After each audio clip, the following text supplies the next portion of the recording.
কখনো কি ভেবেছেন জীবন আপনার সব ইচ্ছেকেও অস্বীকার করতে পারে? একজন স্বামী যার জীবন কেবল তার স্ত্রীকে ঘিরে ছিল, হঠাৎ হারিয়ে ফেললেন তার প্রিয় মানুষকে। আজ আমরা সেই গল্প শোনাব, ভয়, ভালোবাসা এবং আল্লাহর রহমতের গল্প। তার একমাত্র চাওয়া ছিল ও বেঁচে থাকুক। বাবা হওয়ার কোনো ইচ্ছে কখনো ছিল না।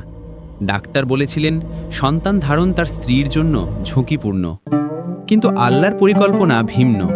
অজান্তে তাদের জীবনে আসে একটি অলৌকিক উপহার, স্ত্রী গর্ভবতী। স্বামীর জন্য এটি ভয়ের কারণ হয়ে দাঁড়ায়। আমার বাচ্চার দরকার নেই, শুধু তার কিছু না হোক।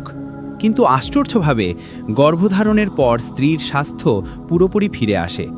ডাক্তার বললেন আর কোনো ভয় নেই। স্ত্রী খুশি, স্বামীও শান্ত। কিন্তু ভাগ্য ছিল নিষ্ঠুর। সিজারের মাধ্যমে জন্ম নিল সুস্থ সন্তান। মাত্র 5 দিন পর স্ত্রীর অবস্থা হঠাৎ খারাপ হতে থাকে। সে জানল সময় এসেছে।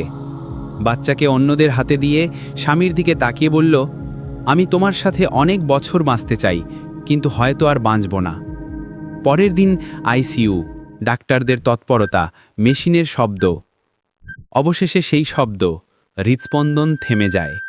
সে চিরতরে চলে গেল।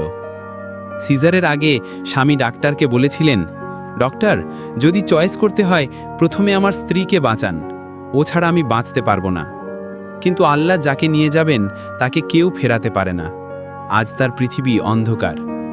এই গল্প আমাদের শেখায় প্রেম মানে শুধু থাকা নয়, ছাড়া থেকেও বিশ্বাস রাখা।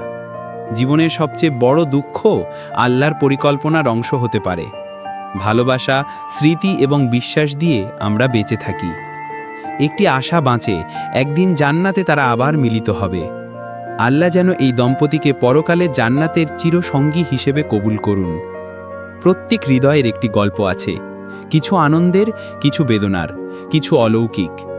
আপনার জীবনের কোনো গল্প কি আমাদের সাথে শেয়ার করবেন? সবার গল্প হলো সেই প্ল্যাটফর্ম যেখানে সাধারণ মানুষ তাদের অসাধারণ গল্প শেয়ার করতে পারে। আমাদের সাথে থাকুন, গল্প শুনুন, অনুভব করুন এবং অন্যদের সাথে ভাগ করুন।